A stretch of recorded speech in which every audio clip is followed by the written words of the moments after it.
It's Friday once again, and what an interesting week it has been, with Apple's new animated emojis, WPP chief Martin Sorrell joining Twitter and National Cream-Filled Donut Day on Thursday. Today happens to be National Linguine Day, National Felt Hat Day and National Hug Your Boss Day, among others, in case you're interested in pseudo-holidays. Take me out to the ballgum. Eddie Rosario of the Minnesota Twins. Credit Hannah Fossil in Getty Images. Minneapolis-based creative shop Carmichael Lynch has been named editor for Major League Baseball's Minnesota Twins after a competitive review. The shop will work across brand strategy, creative, and media planning and buying for the Twins, including TV, radio, experiential, website, digital design and collateral design. The Twins previously had worked with Periscope for more than a decade. The relationship ended earlier this year. Carmichael Lynch's work for the baseball team launches at the start of the 2018 season. Buy to status quo travel woes at FCB. New York helps Amtrak highlight its travel benefits with a campaign dubbed Break the Travel Quo. The initiative showcases the common frustrations associated with car and air travel, while underscoring Amtrak perks like free Wi-Fi on most trains, ample legroom, and it being pet-friendly. The integrated campaign, expected to be a long-standing brand platform for Amtrak, includes digital, radio and outdoor advertising. Future-proofing fashion firstborn and Isober have been hired by fashion brand Lafayette 148 New York to lead digital and e-commerce transformation for the business. Previously, Lafayette handled digital in-house and with help from a variety of agencies.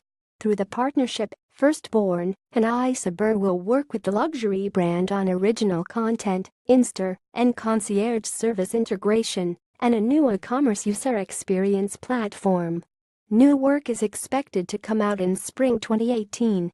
Our neighbors to the north, FCB Canada, is on a hiring spree after seeing organic client growth and recently winning BMW and Fountain Tire.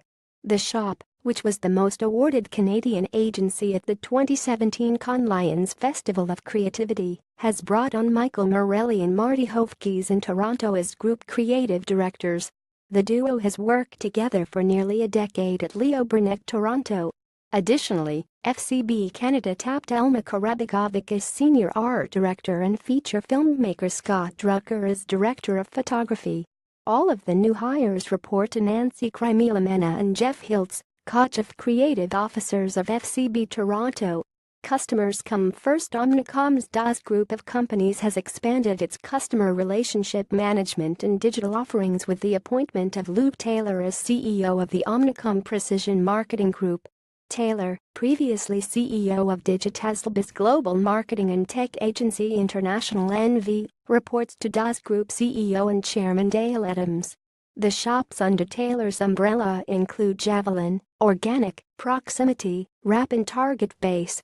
Creative Talent Roundup. Omnicom's Wrap has hired Moser Neto as Chief Creative Officer of the New York office.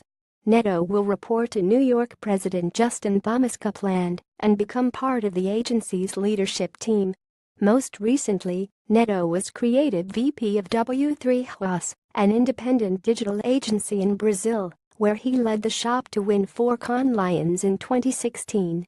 In other creative talent news, R2C Group promoted Steve Diamond from Executive Creative Director to Chief Creative Officer.